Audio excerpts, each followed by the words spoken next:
Meaning of declutter.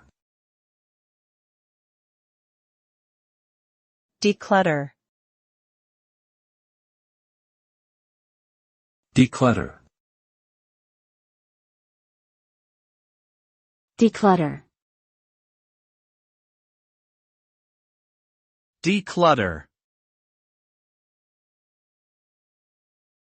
Declutter refers to the act of removing unnecessary or unwanted items from a space.